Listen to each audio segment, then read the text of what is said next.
Welcome back. Social distancing and quarantine are the most effective tools against the spread of COVID-19, but this obviously can leave some people struggling and feeling as though they are isolated from the things that they love. So here to today talk about social isolation, we've got NDSU Professor of Psychology, Dr. Clay Rutledge. Dr. Rutledge, thanks so much for joining us today. I'd love to hear as you're talking to people about this, what are you hearing, what kind of feedback are you getting from people about how they're dealing with this new normal, if you will?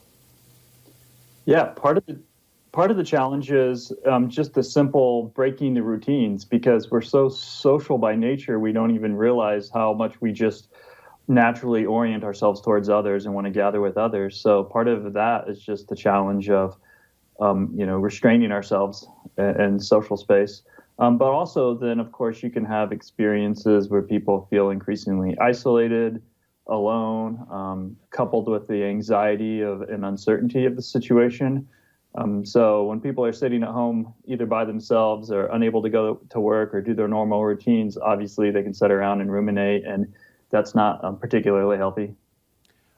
Because this is so new, I presume there's not a lot of studies on this, but I'm curious. I mean, can tech help mitigate some of that? I mean, doing these Zoom meetings and things like that, is that going to really help with the social contact, or is this that physical presence that important to physical contact and not feeling so isolated? One of the things that tech can do, as you pointed out, is it can give people opportunities to connect. So face-to-face is better. At least many of us in the field think face-to-face social encounters are superior.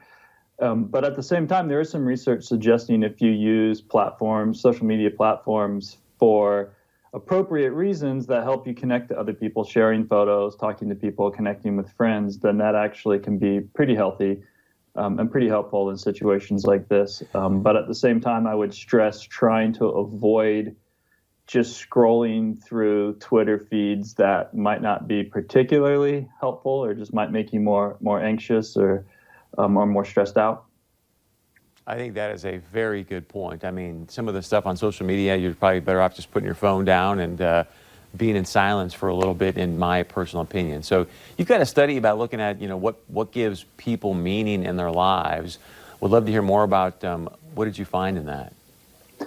Yeah, we've actually done quite a few studies on this particular issue, and we've approached it a number of ways. The simplest way we've done it is we've just had a diverse group of Americans from all over the country just tell us in writing what gives their lives meaning. And by far, most people say that it's family, that's close relationships, and good friends. And so there seems to be agreement whether you're Republican, Democrat, religious, non-religious, live in the Midwest, live in California. Most people think that family is what's most important for meaning.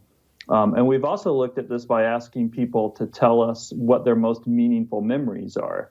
And it turns out that when people report the memories that they find particularly meaningful, they're again talking about family and close relationships.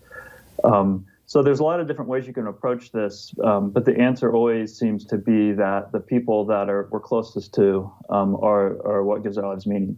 I think to many people this might seem obvious, but I'm going to ask it anyways, just because I studied psychology as well. So what do you think it is about those close relationships or familiar relationships that has humans, define meaning or gives our lives meaning? I'm glad you asked that, because there's a lot of misunderstanding, I think, about meaning in our social lives. And there's this sense that people, just because we're so social, we just want to be around other people. We want people to be nice to us and kind to us and be in friendly social environments. And that's obviously true. But really, there's something deeper than that. And the reason our closest relationships provide us with meaning is because they give us some sense of purpose, like we have a role to play.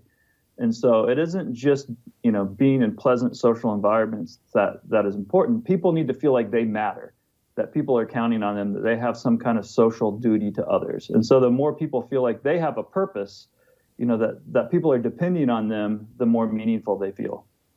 So with that being said, I would presume that it's one thing to have a, quote unquote, quote, close relationship with somebody, but I presume I'm going to have more depth and more meaning if I feel like I'm contributing to that relationship or contributing to humans or friends or family in some positive way, yeah? Yeah, absolutely. That's key. So that's why when you look at not just what gives people's lives meaning, but when people are looking for meaning in life, they tend to be looking for opportunities to matter in their communities and in their families. So people want to have a role to play. And so I think you're absolutely right about that. Contribute, contribute, contribute. Doc, thanks so much for the time and the insight. We'd love to have you back. Great stuff. Thanks for having me. All right, stick around. We got a lot more coming up here on North Dakota Today. We'll be right back.